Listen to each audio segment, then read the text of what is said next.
Hello दोस्तों, आज हम आपको आईपीसी या भारतीय दंड संहिता या भारतीय दंड विधान उर्दू में ताजीरात-ए-हिंद की के अध्याय 2 की कुछ धाराओं के बारे में बताएंगे। इसमें कुल धाराएं, दफाएं, सेक्शन 11 हैं, अध्याय 23 हैं। अध्याय 2 की कुछ धाराओं के बारे में आज जानकारी साझा करेंगे। अध्याय 2 भारतीय दंड संहिता इंडियन पेनल कोड। धारा 22 जंगम संपत्ति की परिभाषा। मूवेबल प्रॉपर्टी चल संपत्ति एक स्थान से दूसरे स्थान तक ले जा सकते हैं, जैसे गाय। इसका वर्णन है। धारा 24 बेईमानी की परिभाषा या दोषपूर्ण लाभ का वर्णन है। धारा 25 कपट की परिभाषा, धोखे के साथ क्षति हानि का वर्णन है। धारा 29 दस्तावेज की परिभाषा या bank, cheque, power of attorney, सभी सरकारी कागज का वर्णन है। धारा 33 कार्यलोप की परिभाषा का वर्णन, मतलब कार्यलोप है कि किसी को कोई कार्य दिया गया वह उस प्रकार न करके अलग तरह से करे।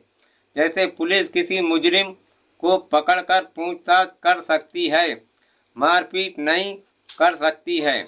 धारा 34 समान आशय या कॉमन इंटेंशन का वर्णन है की परिभाषा। उदाहरण, जैसे कोई दोस्त अपराध करने जा रहा है, उसी के साथ दूसरा दोस्त भी उसके साथ हो लिया, दोनों कॉमन इंटेंशन हो जाते हैं। उदाहरण के तौर पर चींटियां उनके सामान्य आशय कॉमन इंटेंशन होते हैं। चींटियां एक साथ चलती हैं व कार्य करती हैं। वाद 1 भूपत वित्त पंजाब सरकार 1977 योजना घटना के दौरान भी बन सकती है, यानी बदले से कोई प्रिपरेशन या तैयारी न हो। घटना के दौरान सामान्य आशय कॉमन इंटेंशन माना जाएगा। बात 2 वरिंदर विश एम्परर आश्रय की पूर्ति के लिए खड़े रहना भी अपराध है। ये कॉमन इंटेंशन होते हैं। माना कोई दोस्त किसी को पीट रहा है, दूसरा दोस्त देख रहा है, तो उसका भी कॉमन इंटेंशन माना जाएगा। धारा 40 अपराध की परिभाषा, जो कानून या विधि के संगत न हो का वर्णन है। धारा 41 विशेष विधि, इसका मतलब स्पेशल लॉ, जैसे बिजली अधिनियम, रेलवे अधिनियम, ईटीसी इत्यादि। इनको आईपीसी के अनुरूप सजा नहीं मिलती, यह अलग एक्ट हैं। धारा 45 जीवन लाइफ का वर्णन।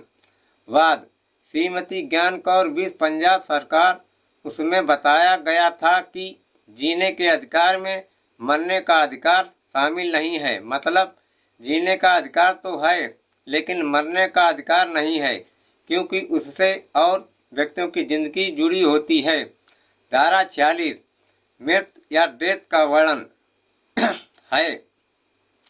धारा 49 वर्ष व माह का वर्णन, इसका मतलब साल और महीने से है। आईपीसी के अंतर्गत साल व महीने ग्रेगोरियन या ब्रिटिश कैलेंडर के अनुसार गिनी जाती है।